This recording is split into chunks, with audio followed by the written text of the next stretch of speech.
Hello, hi, good afternoon, everyone. Firstly, welcome and thank you for joining us for this Agrarius webinar presented by 274. I'm joined, of course, by the 274 Capital Partners team, of which Agrarius is a key investment strategy. So, Werner Opperman, co-head of Capital Partners, as well as Ridwan Kaji and Yumna Peterson, both senior credit analysts within the Capital Partners team. Guys, thank you very much for joining me. I'm really looking forward to this discussion this afternoon and sort of really giving our investors an update in terms of what the Agrarius team has been up to since our last webinar, which, if I'm not mistaken, was sometime last year. And speaking of that last webinar, maybe just to recap for our audience very quickly, in that last webinar, we sort of unpacked how Agrarius is transforming the global agriculture sector and really providing sustainable investment opportunities for our investors. I think we also explored some of the key highlights of that inaugural note program and subsequent issuances, and really highlighting the returns profile of the Agrarius instrument last year, in fact, outperforming many of its asset class benchmarks amongst others. But I think during this discussion, what we really hope to achieve out of this next 50 minutes or so is to really get up to speed of what the Agrarius team has been doing since that last webinar, but also very importantly for us to look ahead, right, in terms of the rest of 2025, what are the plans for the Agrarius team? To all our viewers and listeners on this webinar, of course, if you do have any questions during our discussion, please type them in the chat function and we'll try and get to them at the end. We'll definitely leave some time at the end for questions, right? Before we kick off the panel discussion, I think perhaps let me provide a brief context for those of you who are not familiar with Agrarius or perhaps joining our webinar for the very first time. So at 274 as an investment team, I think we're always looking for new ideas, right? We're always looking for new approaches to provide solutions for our investors. And if I cast my mind back to the back end of 2022, 274 listed Africa's first Sharia-compliant, sustainably linked sukuk on the JSE. It's a 10 billion rand note program, and all the proceeds of this note program is invested throughout the agriculture value chain, right? And effectively, what we're trying to do is mobilize these pools of capital and direct this capital towards key investments that meet both the sustainability criteria as well as investor return targets. And I think so far we've got, I think, two issuances that's in circulation, the Agri A1 note and the B1 note. And we've also got an unlisted note, I think roughly circa 100 million rand, but the team will expand on that in a lot more detail. I think the key for us, or I think the key for many investors, the key questions that we get is that, firstly, why should we invest in the agriculture sector, right? And then also, very importantly, if you look at the yield or return profile from the agriculture sector, how competitive is that to other sectors in the market? And I think to answer the first part of that question, why the investment case for agriculture, it's really quite simple. I think it stems from the fundamental principle that agriculture really forms the bedrock of our society, right? Especially here in South Africa. It really forms the fundamental basis of our society in South Africa. And the World Bank Group, in a recent publication, they mentioned a very interesting statistic, and I think this might be very interesting to our viewers, is that the agriculture sector, right, it does contribute to 2 to 4 times more effective in raising the income of the poorest in South Africa, right, versus other sectors. Now, that said, the agriculture sector does remain massively underinvested for various reasons, and I'm sure the team would elaborate on that a lot more in our discussion today, but largely also, I think, due to unfamiliarity with the sector.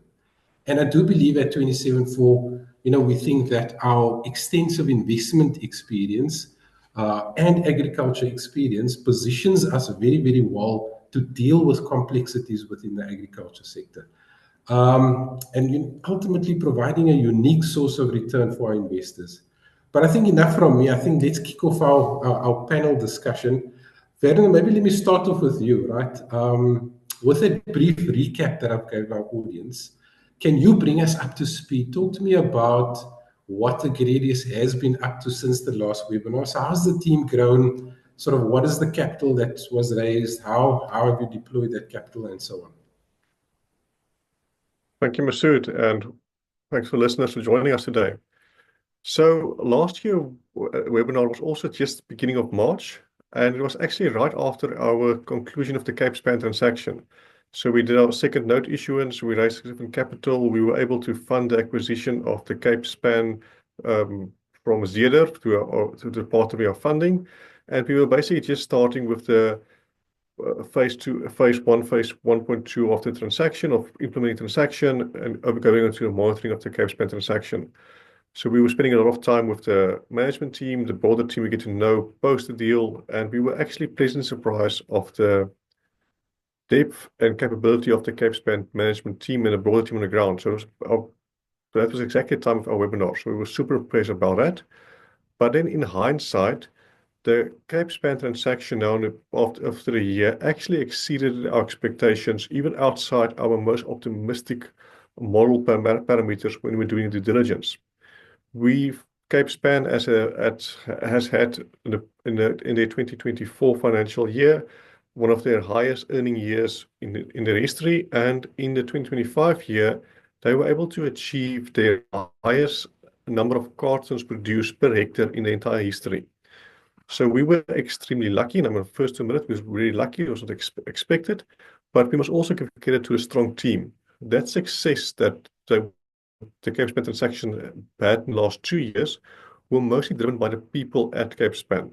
These results were decisions made almost 10 years ago by doing research on which cultivars to plant, which markets to target, how to optimize their farms, how to optimize clients, which ended up in the external results the Capespan transaction has given to us. And that theme of excellent people goes across most of our clients across the board. We've some of our other clients, which we are continuing our fourth transaction this year, funding from us again. Some of our clients are on their third cycle. And as an example, one of our clients, with the money we gave them, they were able to procure an additional 1 million cartons. That's significant growth in their business. We are now a strategic and key partner of their business, contributing to their growth. Another client was able to generate 85 permanent semi to skilled jobs in their portfolio of the capital provided. So our activities has been amazing with our client base we've been engaged to, and we are, as a business unit, we've continued to last year to expand our footprint across the country. I've personally traveled just under 50,000 kilometers driving, excluding flights, across most of South Africa, Botswana, and Namibia. Some of my team members have driven a similar amount, which comes to our team. Our team have expanded significantly, and we actually have open posts available because we think we want to continue good quality service and grow at a stable rate, for which we need more skilled people, and that's why we'll see we're actively recruiting and growing our team and our presence. So in that aspect, we continue with that, and we're quite excited of what we've seen so far. Once again, from traveling across the country, from deserts to tropical areas.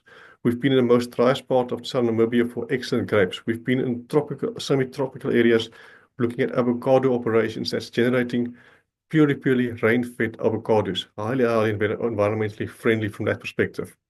When it comes to a capital raising aspect, we've raised just over 1.15 billion. Just over a billion, and we've deployed 1.4 billion. So the argument is, if you raised just over a billion, how could you have deployed 1.4 billion? A lot of our transactions are 3 to 6 months. So even though it's a billion, we get it back quite soon and we redeploy it again on a continuous basis. So we've in total deployed about 1.4 billion as of today to date. So we've had quite an active year, and we're looking forward to another quite similar year going ahead. That's fantastic. Now, look, listen, there's been a lot happening in the news over the past few months, right? And I'd really like for us to have a top-down perspective, especially on the macroeconomic environment, within the agriculture sector. So Ridwan, maybe if I can bring you into the discussion here, can you perhaps talk to us about the macroeconomic overview within the agriculture sector, let's say over the last calendar year, right? And very, very importantly, how might that have affected the Agrarius portfolio? Yeah, sure, Masood. Thanks. Firstly, assalamu alaikum and good afternoon and welcome to all our viewers and attendees. Yeah, so it's always good. It's important to pay close attention to what's happening from a macro perspective. I think I'll probably start with something that's come out quite recently in terms of the stats, right? So Stats SA reported mixed end to 2024. I think agriculture GDP declined in Q2 and Q3, but rebounded slightly in Q4. I think overall Stats SA reported, agriculture, forestry and farming, which is sort of effectively how they bundle the sector, as being down though for the full 2024 year. And I think El Nino had a part to play, which is of course associated with, less rainfall, which particularly impacted our summer crop production levels. Now, summer crop, for those that don't know, is, our staple crops being maize, other key crops like soybean, sunflower seed, sorghum as well, which are actually grown in the summer and reliant on summer rainfall. I think another point or another macro factor within the sector was foot and mouth. I think the cattle industry probably had a difficult year as well. I think they've come out of or coming off of a few difficult years. We know it's something that's difficult to control. Avian flu was something that was topical as well in the recent history. And then outside of agri, right, you've got structural challenges within South Africa that have also still played its part. So not so much on the load shedding side, which I think we saw tail off towards the end of 2023. It's been relatively stable in the last 12 months, but more in regards to rail and port inefficiencies in particular. I think it's well documented in terms of the challenges that Transnet has had, and that's obviously impacted our ability to get South African products out into the international market as effectively as we'd like to. But nevertheless, I think for agri, the export demand for South African produce has been positive. Werner touched on a little bit about Cape Span. Pricing has held strong. We've got obviously quite a few exporters in our portfolio. We stay quite close to, and they're on the ground, not just in South Africa, but across a number of geographies to which they export. I think demand for South African product has still been robust, and I think that's helped lessen the impact of logistical challenges that we faced. Werner touched on Namibia. I think our relationship with Namibia and our presence there through Cape Span and as a country as well has helped us sort of offset some of the local logistical challenges and port challenges that we've had. And we've seen this both in the table grapes and citrus subsectors, which are big subsectors for Agrarius, and are generally large export products for the country. South Africa is actually the second largest citrus exporter in the globe, and I think is almost probably double whoever comes in at third. I think Spain comes in at number one. But that's sort of been what the macro picture has been like. I think for the Agrarius portfolio, our strategy around portfolio construction and diversification has helped mitigate those challenges. We're very selective in who we support, and we'll expand on that. I think we've touched on it previously. I think we have a specific criteria. I think the guys we've chosen to support in the industry have all shown very strong resilience to the macro headwinds that they've been faced, just by virtue of their capability and their strength within the niche that they operate in, right? Citrus exporters, as I said, have had a lot of growth. Pricing has been strong in the market. There's high quality product coming out of South Africa, right? I think what's been quite topical is what Trump has announced recently in regards to tariffs. But we're still seeing a lot of strong demand for product, even from countries like the US, just because of the high quality product that we've got. On the livestock side, I touched on avian flu, I touched on foot and mouth. We've been very selective of where we play in the livestock side. I think, we show it in our quarterly report. I'm sure, those who've had a chance to look at it and who've heard our previous webinars, we've only got livestock exposure through the ostrich industry, which has very strong health procedures to protect against disease outbreaks. Very different to the chicken industry and the cattle industries, where avian flu and foot and mouth has been some has been very difficult for them to sort of get over and really get through. So the ostrich industry is something that I think we've been very selective in looking to play in, and are comfortable with obviously how the industry operates. It doesn't mean that industry is without its challenges, right? Global feather prices. Feathers is a key commodity for the ostrich market, and the global feather prices have come under a bit of pressure. I think we believed, to my earlier point, portfolio construction and diversification is important. We believe our exposure, to the ostrich sector is probably where it needs to be. We don't believe we overexposed to the sector, and hence, obviously, these macro factors that do impact some of these subsectors don't necessarily fizzle through into a direct impact on Agrarius necessarily. And then I think, lastly, if I think about the expectations for 2025, what the weather experts are predicting is that what they call La Nina weather conditions, or higher rainfall, so the opposite of El Nino, is expected. I think we've seen that, for those in Gauteng and KZN has seen quite a bit of rainfall in Q1 of 2025. And I think what that means is an expected higher production for summer crops relative to the last year.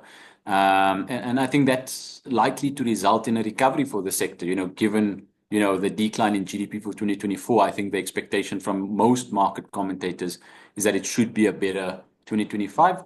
And I think given the exposure that we've got as Agrarius, given our strategy around portfolio construction and diversification, we like to believe that, our portfolio is well positioned to take advantage of the recovery that the sector is expected to see.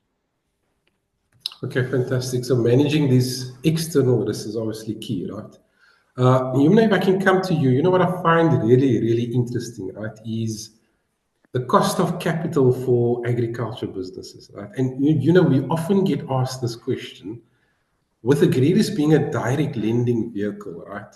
Why should a farmer or any of the counterparties within the portfolio, why would they come to Agrarius as opposed to a traditional funding option like banks, for example, right?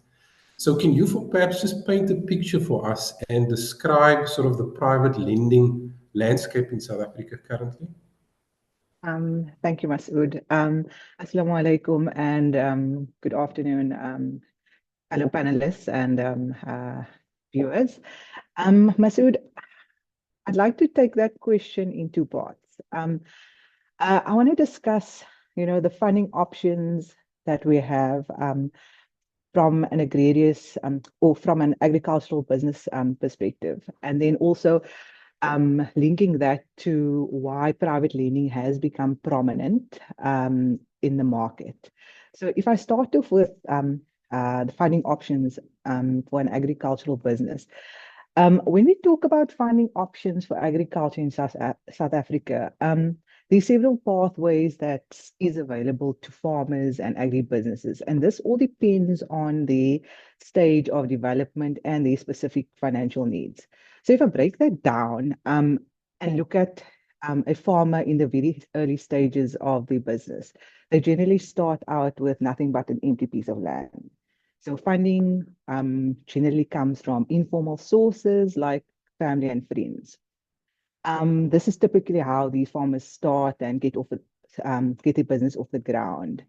However, as the business starts to grow, it requires a bit more structured financing, and a common option or the next step that these farmers or agribusinesses tend to take is to look at asset-backed lending from banks. And here the banks offer loans to around 50% of the value of the asset, being the land or the equipment that the farmer wishes to back. And that is generally costed at prime plus interest rates. Banks also offer smaller types of overdraft facilities that these agribusinesses can use for working capital, but again, these facilities tend to be limited in scope. So another avenue that these businesses have is supply credit lines. These are often provided by cooperatives or larger agricultural suppliers. So using these credit lines, the farmers is able to buy inputs like their seed, their fertilizers, and equipment that they may need um, upfront and pay for it later. But again, these arrangements with the supply comes at higher interest rates and sometimes hitting between 15 and 16%.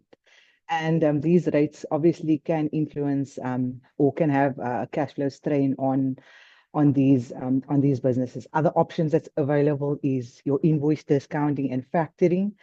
Um, This allows the farmers to access liquidity through leveraging of the accounts receivables. Um, Again, this type of financing is, or it hits a higher rate, which is sometimes goes above 25%. Um, and that is where us as Agrarius comes in, where our approach is designed to bridge that gap between the traditional funding options and the real world needs of that farmers, making sure that they are or ensuring that they have access to flexible financing solutions that support their growth while notwithstanding managing the risks effectively. So then the other part of how I'd like to address private lending is that within the agri space is that private lending has gained significant prominence because of its flexible nature and it being a flexible alternative, especially when you structure it as being Sharia compliant. With regards to why I feel that that private lending is more appealing, or it's become more appealing, and it presents a bespoke and flexible financing alternative, is because of three things. I'd say speed and flexibility. Private lenders are able to act quickly. They tailor repayment structures to match agricultural cycles. And this is important because here you can address the seasonal cash flow challenges that farmers face. And then also in terms of risk appetite, private lenders is more open to supporting mid-market SMEs and ventures that banks may not necessarily, or that banks struggle to serve effectively. So this provides an opportunity to provide essential capital for these businesses to grow. And then I think lastly, collateral requirements. Private lenders tend to take a more pragmatic approach in terms of securities, offering more accessible terms compared to the traditional lenders. So that instance, so in saying that, where Agrarius falls into the private lending space, the three factors mentioned is, I think, critical in terms of growing the book from an agricultural perspective. Yeah, and based on issues or items mentioned by both Werner and Ridwan, the opportunity for this type of investments is big within the South African space. Thanks, Yunda. I think that makes a lot of sense, right? Ridwan, if I can come to you, if I think of a typical retail client's investment portfolio and how they would manage risk within their individual portfolio, obviously diversification is a key component in that overall strategy, right? But on a portfolio level, right, I'm thinking about how do you manage or mitigate risk on a portfolio level? And I think of maturity profiles. We could think of quality of the counterparties, structuring certain contracts, and so on and so forth. But really, what I'm asking here is, how does the Agrarius investment team, what is the approach to risk mitigation and security? And what I also want to focus on is, what are the key considerations that an investment team like Agrarius would take into account before a counterparty is sort of added to the portfolio?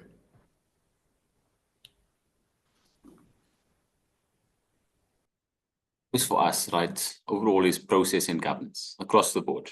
And I think that's why we structured Agrarius in the way that we did, right? So it's, whether it relates to, compliance, from a Sharia or listing perspective or underlying transaction perspective, process and governance is fundamental for us as a team, for us as a business.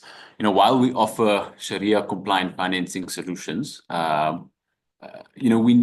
obviously need to avoid area positions and defaults. The nature of the product that we've got is that we are entrusted with our investors' money. We're using that to obviously conclude transactions with counterparties, and we intend to return that capital to our investors, and obviously need that capital and profits back from our counterparties. So, making sure we vet the counterparty and having a very robust process and the right governance structures in place to make sure we mitigate risks is fundamental, right? Someone actually once explained it to me that as a financial investor, you go out seeking risk positions, but it's because you have the capability to be able to mitigate that risk. And that's exactly what we do. We understand agriculture, comes with its risks. I think we've touched on previously why we believe, it's an area we want to play in. You've touched on it, at the outset in your intro to this webinar, that we believe we have the capability to be able to identify, mitigate and manage risk. Now, I think the starting point is when we look at a counter is that it must fit with our mandate, right? So we've obviously got a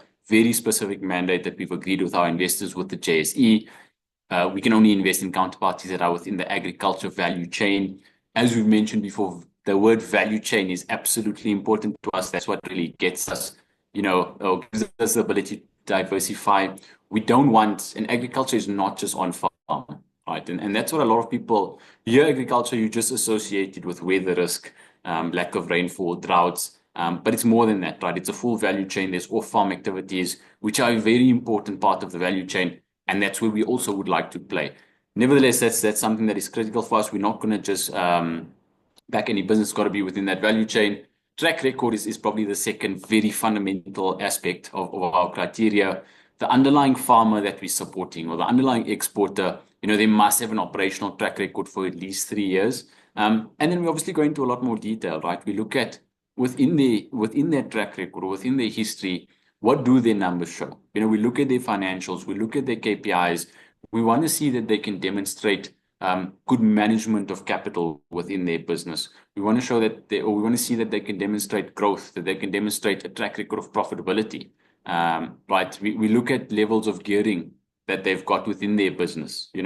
As much as we are happy to partner with guys who are on a growth trajectory, we obviously need to be cognizant of what other relationships they've got with third parties, in particular lenders, right? We don't want them to be over indebted with existing financiers, which might erode any possibility of us, sharing profits with them or tapping into some of the growth that they might be looking at. What we touched on previously, and it's something fundamental as well, right, is the approach we take, which is project-based. We growth capital focused. We look for defined cash flow events. We're not just there to give, a balance sheet lend or provide a term facility that, is managed based on, net debt to EBITDA or generic type of ratios. We're really looking to finance a specific project within a counterparty's business, right? And the examples I like to give is, in the example of the potato farmer, we know he's got a number of farming crops. We are specifically backing him within his potato farming operation, which is the sub-project we see. And that's got a defined cash flow event, right? We can see his track record within potato farming. We know he's been selling to the likes of Samba for a long time. And that's the defined cash flow event that we really look for in the projects that we back. Yumna touched on, the element of security, and security is fundamental. We've got covenants within our JSE applicable pricing supplement or APS. At the point of issuing our note into the market, we were happy to include covenants that says we've got to have a max LTV of 70%, or how that can also be translated into is that we've got to have a minimum of at least 1.3 times cover on our financing. So for every 1 rand we put in, there must be at least 1.43 times worth of assets, that secure us. Our current average is at around 2 times. We obviously actively track these things. We regularly monitor it. But cash flows, I think, is fundamental, right? The old saying, cash is king, is absolutely fundamental. I think, the example I like to give, and a lot of people, with some of our banking counterparts, the market talks about, why aren't banks willing to fund us? Why do the likes of Agrarius have a space to play in within this environment when banks are your traditional lenders, right? And the reality is that whether you're a bank or whether you're an Agrarius, yes, to Yumna's point, we believe we are nimble, we believe we fit for purpose for the industry and those sort of things. But fundamentally, if a business is asset rich and cash poor, it's not a fundable business for us. Because the nature of our product is that we are looking to get repaid, right? We're not providing long-term capital. We've got commitments to our investors around coupons, around redemptions of their notes. So while a counterparty might have plenty of holiday homes and properties that he's willing to give up as security, if his cash flow forecast and his cash flow history doesn't demonstrate an ability to repay us within the time frame that we want, it's not a deal that we can do. Having said all of that, that's really our criteria we start with. Once all of those fundamentals, are in place, we've got a sort of 6 to 8 step investment process, which we go through. Very formal, very robust. We do initial screening on high risk areas like financial performance. We look at commercials like pricing. Who does our counterparty sell to? Where does the ultimate risk lie in terms of the market exposure? We look at technical aspects like his farming practices, his farming ability, his access to water. Is he dependent on, just natural water sources? Does he have irrigation systems in place? So the agri-specific risks are assessed. Once we do that screening, we sort of we run through a formal process. We approve it by our internal investment team. We then agree a term sheet with the counterparty so that we can agree upfront what the fundamentals of the transaction will look like. And then we move to a more formal and more detailed due diligence, that you'd see in most sort of finance houses. And that really culminates into a little investment write-up, which we've got to take to our credit committee. As we've mentioned previously, our credit committee is made up of individuals that are not actively involved in our business as Agrarius, but really individuals with a lot of deal structuring, credit experience. They've got to approve the transaction, and after that, we move to contracting with the counterparty. So, it's a very robust process. I started off this discussion point around process and governance. Obviously, the existence of our credit committee gives us the comfort from a governance perspective. The fact that we've got criteria that is baked and set out, and agreed with the JSE or through our JSE program, just elevates the focus on governance. And I think, one of the overarching focuses one of the other points is just, really in terms of structuring, making sure that throughout we're thinking about where are the cash flows and what are the risks associated with these cash flows, and ensuring that we can get repaid. Diversification is what you started off with. And when we overlay that with our process, I think, it really leads us to believe that I think we're approaching risk mitigation in the way that we should, to be good custodians of capital for our investors. Yeah. So very, very robust investment process. So project-based with a clear defined exit strategy, right? Werner, if I can come to you very quickly. So as we mentioned, so there's 2 listed notes in issuance, right? The A1 note, the Agri A1 note, and the Agri B1 note, right? Can you quickly talk to us about what those notes are currently yielding, and when do we pay coupons this year for those 2 notes? Thank you, Masood. I see there's a few questions. We're running out of time, so I'll make a very short answer. So effectively, yes, we've got 2 notes. We've got Agri A1 and Agri B1. If we look at, and then some unlisted notes, if we look at our overall return profile for the last year, it was just under 13.7%. And since inception, it was just over 13.3% to investors. That's after all fees, all costs, it's directly money back to investors. Then when it comes from many coupons being paid, we've actually just paid a coupon now end of March. people who invested, you would have noticed there would be a cash deposit into your stockbroking account. So you should see the money there. Your broker would have called you about options to what to do with the money. So it's going to be paid, and our next coupon will then be in end of September this year, once again for both notes. Okay, thanks. Yumna, if I can come to you very quickly. So at the top of the webinar, we spoke about the importance of the agriculture sector, right? And we mentioned the fact that this sector is massively, massively underinvested, right? Can you help us and just give us some context as to why that may be the case? And also, very, very importantly, what opportunity does this actually present for a team, an investment team like Agrarius? Okay, thank you, Masood. Yeah, so definitely the agricultural sector in South Africa has historically faced massive underinvestment. And saying that, despite its critical role in the economy. So yeah, in addressing that, I feel that there's two big factors. There's several factors that contribute to this trend, but if I can just, in the interest of time, just mention two of them that I think is critical. And so firstly, the sector, it requires extensive knowledge, right, in order to navigate it effectively. Understanding things like your crop cycle, livestock management, market dynamics can be complex and often daunting to to many investors. So what happens is that this complexity then leads to a lack of familiarity with the sector, which Masood, you've mentioned, in your introduction. And that lack of familiarity with the sector then in turn discourages investments. And then additionally, agriculture has been unfairly branded as being too risky. Factors like Ridwan mentioned earlier, like climate change, and then there's political instability, infrastructural challenges, and that all of those factors contribute to this perception. However, this risk is often mispriced or overpriced.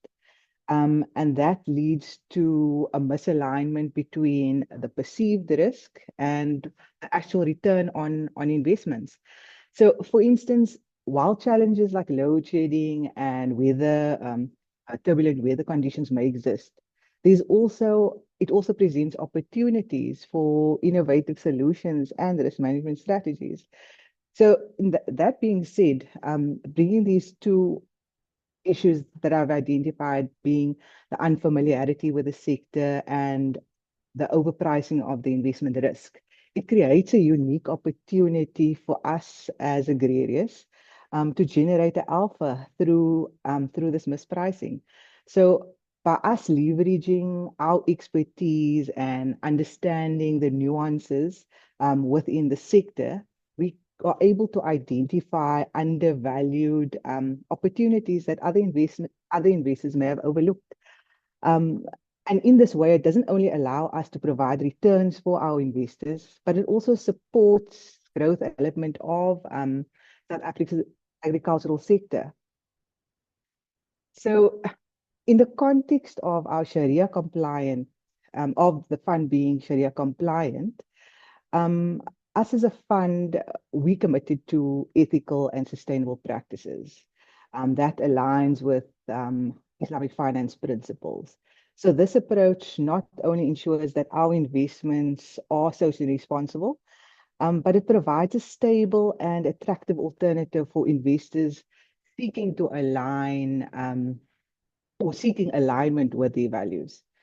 So in concluding, while Agrarius or the agricultural sector presents challenges, these challenges offers opportunities for innovative and informed investors like the Agrarius investment team.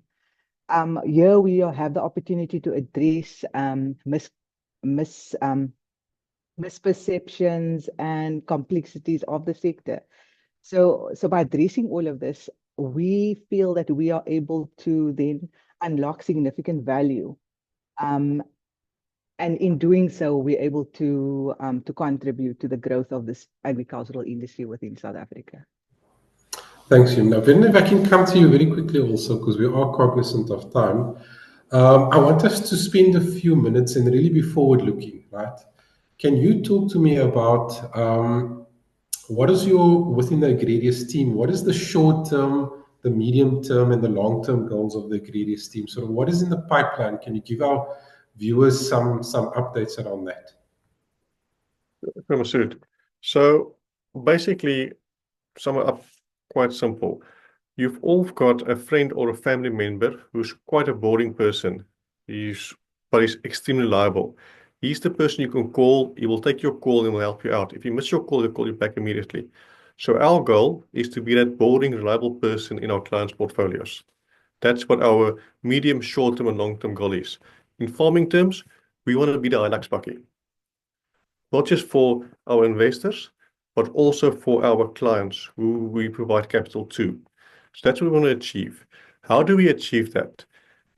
By literally living our mission as Agrarius, which is, as you mentioned in the opening, is to transform the agricultural sector from an extractive economy to a circular economy by mobilizing capital to the right projects that generate return and achieve sustainability objectives. So how do we achieve that? Step one, we continue our engagement with our current clients and agribusinesses to see how we can improve their lives, do better solutions for them, and help them achieve their goals. Secondly, in the short term, we will continue to travel across the country, meet with potential clients, both investors as well as people needing capital for their businesses, and do detailed analysis, as Ritwan discussed, back to our basic models, keeping it going on a continuous basis. Secondly, on a medium term, we are finding new sources of agricultural risk premia, which we can package into new innovative products to solve new needs of our clients. And in the long term, we are continuously building our team and also using significant more technology to improve what we do, how we do it more fast and efficient. And then what we like about being a bit of a listed company is we can't make broad global statements what we're going to do. We actually have to talk what we've done and what has been achieved. So we can only talk about our ultimate future plans and what we've in our pipeline once it's been implemented. So keep your eyes on our SENS announcements. Okay, let me piggyback on that, and I'm trying to be efficient. One of the questions that's also come through, and maybe we can cover it now, Werner. Like I said, there's been a lot happening in the news, right, with geopolitics and the like. So we've heard about the trade tariffs, and this has been very topical. What I want to ask you, and like I said, it came through in the chat questions as well. With these tariffs, right, is there any impact or potential impact on the Agrarius portfolio? So what I would think people should do is take a step back and look at a big picture. What you are experiencing or seeing is only hitting the news. This is nothing new for the agricultural sector. Before the Trump tariffs, before the trade war, as a sector, we've always been fighting for gaining market access. We're fighting for access into Europe, with other producers are trying to keep our products out by coming with additional phytosanitary requirements, for example, using black spots, saying our trees will infect their trees, or once we prove it's impossible, or we've solved all the others that they put in our way, they come with new protocols saying, no, we've got false codling moth, which will invade Europe and kill European trees. And then it's been proven not to be the case, but they add more burdens to us. So as a farming community, we are used to dealing with these challenges. It's business as usual for us as an industry. So, but I think it's just now with the global media coverage of the global trade wars that it comes topical and people for the first time see what we as agriculture has experienced for a very long time. That being said, tariffs are something that come along, but bear in mind, the tariffs have been applied globally. It's not just on us, it's on other entities as well.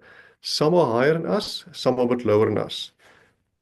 What it means is, first of all, a lot of to export to America, it's quite far. So we don't export large volumes to America. It's only our very high valuable crops, specific citrus and table grapes, that gets exported to America from our portfolio. We've got specific counterparties, Costco's and certain Walmarts that specifically require sort of African fruits. They want it very specifically. There are discussions ongoing if they still want it, if there's a tariff involved, will they pay a higher amount? Will they push it onto their clients? So that discussion is happening. At the same time as we can just shift to other countries, be it Europe, be it Far East Asia, we can find new markets, which we've done in the past to gain markets for our products. So that's also ongoing. We just need to be aware that the tariffs that are being applied on other countries, for example, Chile or Mexico or some of our competitors, they might do the same and channel the fruit to Europe, so we might be more competition, although they have been suspended in America because America needs a lot of Mexican products. But ultimately, I'm actually a bit positive on this, more from a sustainability aspect. Overall, there's a significant amount of food being produced globally. Yet we've got world hunger and people have insufficient access to affordable food. Maybe in this environment now creates an incentive for people to work together and see how to channel fruit at a global level. So let's say all of us shipping to England our table grapes from Chile, Namibia, and South Africa, maybe we coordinate, ship just enough for the needs of the UK, the rest goes to France, the rest goes to America. So maybe this creates an environment for people to optimally allocate food resources from economic principles to achieve a sustainability goal. So I'm actually a bit positive on the potential, but at the same time, tariffs create also opportunities. Our clients need to adapt. That adaptation will cost capital. They need capital to bridge them. So yes, it's challenging, but it's also for us great opportunities to achieve. Yeah, indeed. So these challenges definitely do also create opportunities. Yumna, what's also very, very important is checks and balances, right? Making sure we don't mark our own homework, so to speak, right? Yeah. So we do know that Agrarius has a credit committee, and we know this credit committee has or comprises of very experienced investment professionals. I think Ridwan alluded to it a bit earlier, and it includes independent members as well. But what I'm getting at, and what I want to ask you here, is that what is the importance of this function, right, in the context of making sort of sound financial decision making within the investment team? Yeah, like you mentioned, Ridwan did touch on this with reference to the credit committee as being part of our investment process. Yeah, as someone who's worked in private credit for a while, I can definitely attest that a credit committee is a critical component of any lending institution. So their primary function is to ensure that all credit decisions is thoroughly evaluated and aligns with the organization's risk management policies.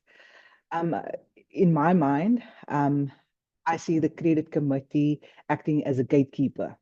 Whilst the investment team packages the deal, it's brought to a committee, and they then further safeguard, or by acting as this gatekeeper, they perform a function that safeguards against undue risk exposure by scrutinizing those funding applications and making sure that it meets those stringent criteria that aligns with the organization's policies.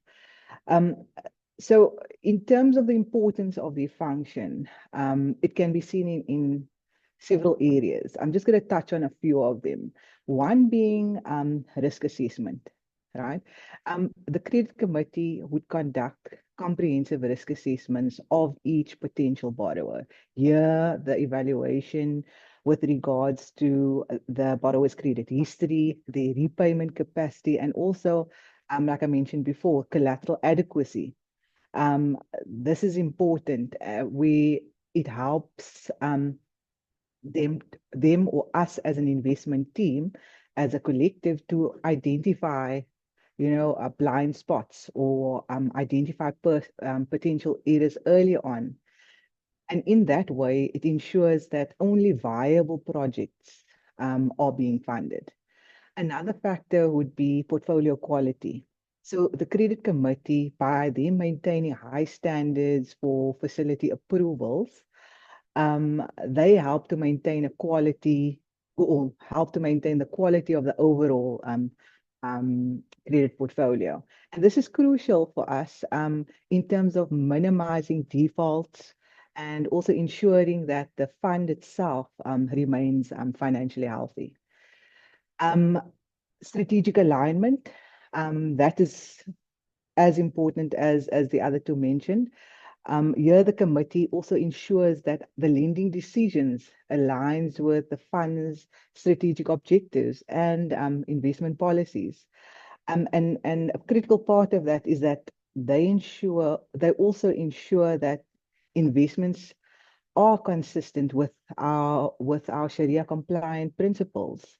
And here we focus on ethical and sustainable practices.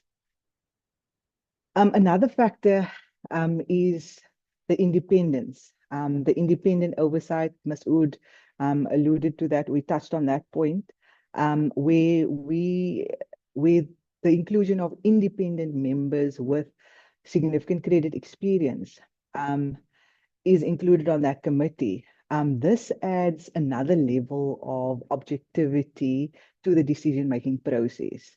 It helps to prevent any bias and ensure that decisions are based on sound financial analysis rather than personal interests.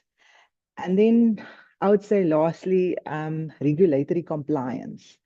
Here the committee acts as that second check to ensure that these compliance with the relevant financial regulations and guidelines, and that's important for us as a fund in terms of maintaining the fund's credibility and avoiding any legal issues.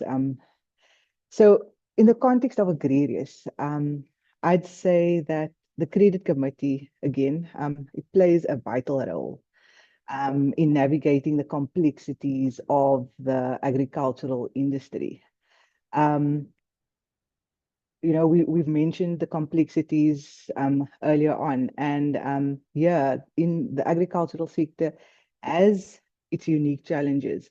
And with the support or the second check by the committee who has this significant experience within the credit industry, it helps us as a fund to manage the risk effectively. And in doing so, again, we are supporting sustainable agricultural projects. Thanks, Yumna. I think that's very, very important. Guys, I am very cognizant of time, and I do want to get to many of the questions that have come through in the chat function. I think perhaps I will start off because I see there's quite a few questions around accessibility by retail clients to this Agrarius portfolio. So maybe let me kick off that part, right? So in terms of access by retail clients, there's three things I'll mention. Firstly, as we mentioned throughout this webinar, the Agrarius instrument is listed on the JSE debt market, right? So what that basically means is that anyone with a stockbroking account can, with an approved JSE stockbroker, purchase the instrument, right? So very, very simple. If you've got a JSE stockbroking account, you can buy the instrument and it's listed on the JSE debt market. If you don't have a stockbroking account, you're welcome to contact our team and we can help you and we can facilitate that process for you. The second thing I'll mention is that we've also made the Agrarius portfolio available in a 27-4 endowment policy. And why we like endowment policies, it's a very tax efficient investment structure. And it's very tax efficient to individuals that's sitting in the higher marginal income tax brackets, right? Over and above the fact that there are also estate planning benefits. It's very accessible. So I think the minimum investment in our endowment policy is 10,000 Rand. So we think it's very accessible. So that's another option to you, the endowment policy. And then lastly, we've also made the Agrarius portfolio available in our post-retirement living annuity products.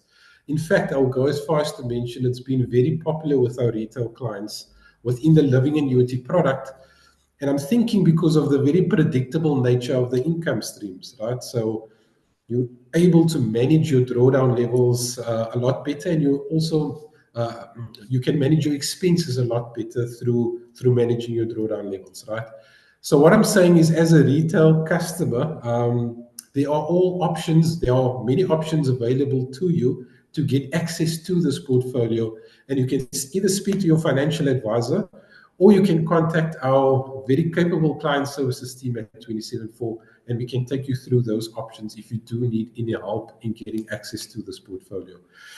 Then I think also, Ridwan, maybe you can take this question. It basically ties into what you said earlier around risk mitigation. Maybe you can emphasize the point, but it's how does Agrarius manage risk of arrear positions and defaults from our counterparties?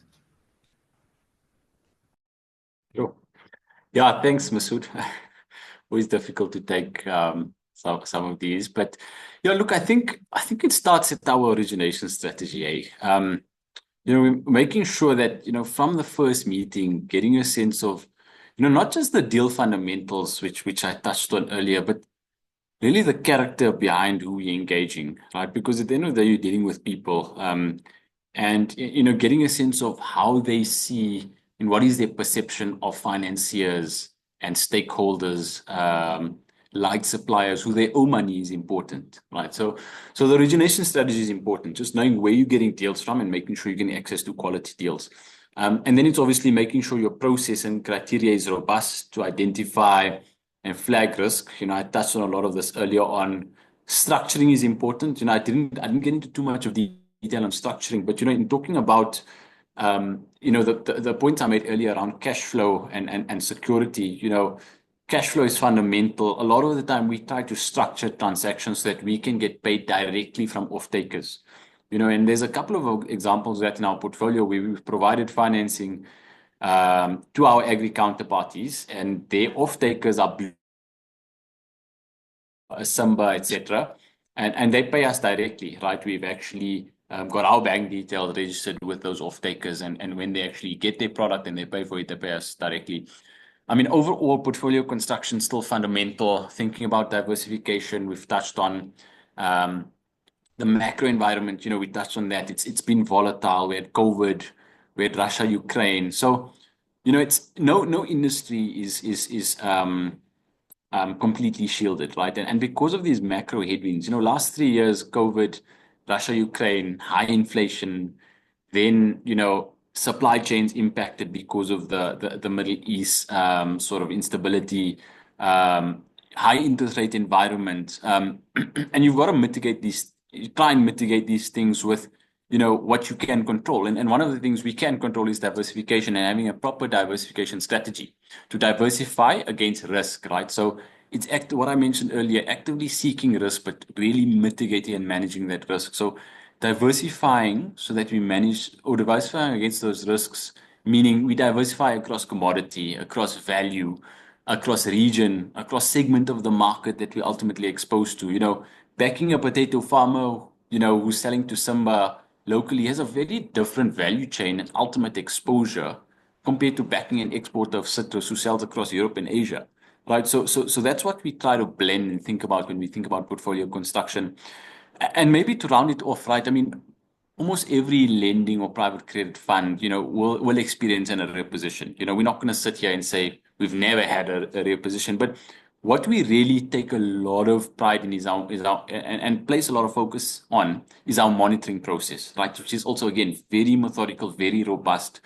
Earlier on, I touched on the process pre-investment, but even post deploying money, we send reminders for payments regularly. We review management accounts on a monthly basis to track ratios, to look at red flags. If a payment is late, we immediately engaging the counterparty to understand what's happening. When are we being paid? Is there a plan? And to make sure it doesn't impact our liquidity position and ensure, we're still profitable and we're not losing money, even though it's a Sharia product. The structuring we've got in place, where some of our arrangements are like rental arrangements, where from a Sharia perspective, if, they are late on capital, you can still continue to charge them rental, which ensures we are still profitable, and we're not actually losing money for our clients. But it's really a blend of those factors, Masood. Yumna, in 30 seconds, right? How do we manage financial risk, liquidity within the counterparties given the seasonality? Very short, brief, if you can.